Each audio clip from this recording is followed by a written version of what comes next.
Okay, we are back. It's been a while since we've done a full video. It's been insanely busy and we've just been trying to keep up. Still in like way behind. That's all good. There's always exciting things going on. We reorganized a little bit. We're gonna reorganize this whole area soon with these drill presses. I'm gonna tease it here.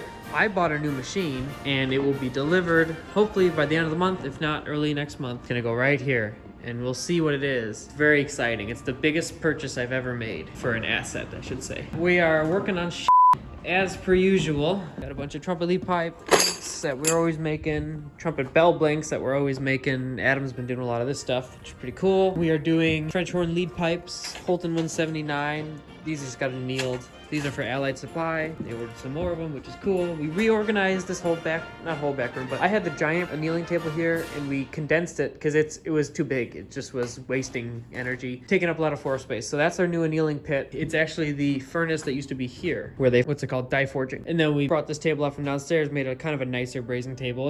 It's still work in progress. Improvement. Yeah, so what I want to talk about today is, we also got these a little more organized. There's two things I want to talk about today. Well, first I want to tease this for next video. I'm doing this video tonight too.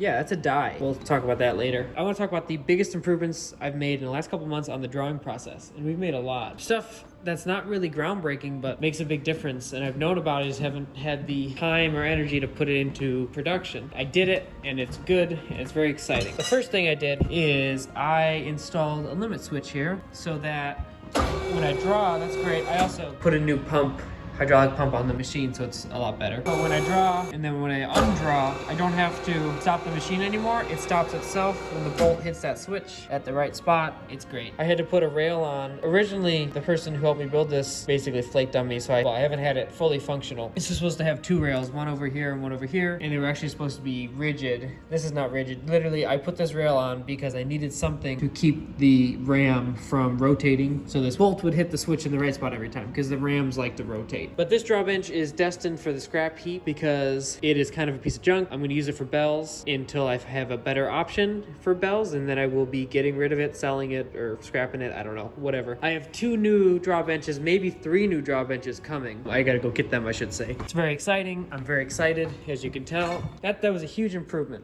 is having that limit switch. It makes everything so much less sketchy. The machine just runs better. It's great. And then the actual biggest, most bestest awesome thing is I set up on my mandrels to take bolts. So most of them are threaded 1/4-20, just like that one. You put the tube on, you put your washer, and then you thread the bolt into the mandrel. And that works fine. It's pretty slow and the bolts get stuck. The tube draws onto the bolt. It's very frustrating. And I've seen factories do this. I've just been lazy, which is funny because it would have saved me so much energy. All I did was I took a bolt and I cut the head off, and then I milled a slot into it, and that slot interfaces with a different key. This is the key I used to use for the 1/4-20 bolts. It just fits right over the bolt. Nothing fancy. They get chewed up, as you can see. It's just 4140 steel. You can use tool steel and harden it, but they shatter if you don't do it right. So I just made a key that's smaller than the 1/4-20 bolt. So that way, all I have to do is take my tube blank, which is pre-soaped, which is another thing, is you pre-soap all your blanks so you save time. And you put the tube blank on the mandrel. Wow, I really need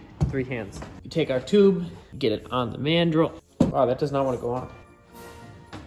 Here we go. It was just tight. So you can see the tube just fits over the bolt anyways. So now you don't have to unthread and thread it every time. Then all I do is I take my washer, nylon washer, which we make on CNC, put it over the bolt. These are a little tight. Same size hole as the bolt. So what I do is I just go 1 smack and then 2 smacks. Boom. And then we take our washer. This is really hard to film. It's gonna be a great video. We take our clip it in, interface is there. We draw it. Clip comes out. This plate came out. That's my next thing I gotta fix. We stop the bench. We don't need it to retract all the way. Yeah, I gotta make something to retain this guy. This bolt would be in here already. This is just a strip. So I just leave this one in now because I don't need to actually put a stripping die on. My nylon is my stripping die. And this gets the old clip, the 1/4-inch clip. And this will just pull it right out. No problems. And that's all it is. There's a beautifully drawn tube. With this new system of the perma bolt, I did 30 of these in like an hour, not even. It really speeds things up. It would have taken me hours to do that unthreading and threading everything. And that's very cool. These are just French horn pre-draw blanks. So it's basically a trumpet lead pipe, but long. And then this gets annealed, renosed, and then drawn down onto the French horn mandrel. It's pretty cool. Oh, I made nosing actually work. This one's pretty frustrating, to be honest, because I spent years nosing like an idiot. Like an absolute idiot. There's like 2 or 3 ways I've nosed. The most common one I've done is hammering it through a draw plate. That's not very fun. It works, it's fine, it takes forever. It gets a good result though, I will say. It's the most consistent result you can get, but it's just a lot of effort, you know? I don't have time for that anymore. Because we do hundreds now, not tens, so it gets frustrating when you have to hammer 1,000 hammer tubes through a draw bench. So I'm gonna anneal the tip of this tube. This is trumpet lead pipe blank. Oh no, I have some annealed already. Save me a couple seconds. Some gold brass ones over here. So this is a gold brass blank that is annealed already. So it's important to use 5C collets when you're doing this. That's part of the magic. Oh, that does not want to fit. Wow, that really does not want to fit. Maybe I will do the other. I probably have a loose one that I use, but oh well. We'll anneal this real quick.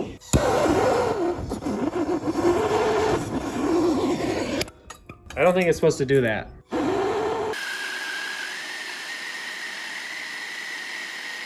Okay, I'm gonna throw this torch out because that was sketchy. Throw this in here, let it cool down. That's all it is. Clamp, I'll let it cool down a little bit. And then the other way you can nose, well, there's another way. There's a machine that does it with oscillating dies, which is very cool. Do not have one of these machines. They're also very loud. I don't really want it anymore. I know how to do it this way now. That's cool. The other way I did it was very simple. On a lathe, just like this. Then you use a spinning tool to spin over the nose, and it works. It's inconsistent. It hardens the material a little too much, thins it out, makes for some brittle noses if you're not careful. And then a way I've done before is using this ball cutter. Basically done the same thing, but it's rigid, and it works really well, but it gets you a round profile nose, which I think is less than optimal. In a lot of cases, I like a angled nose. What I tried last week, and it worked beautifully, is I just made a die. That's the shape of the nose. It's a funnel, basically. And this goes in your tool post. You could do it in your tailstock, but then you'd have to move your tailstock backwards and forwards every time you use it.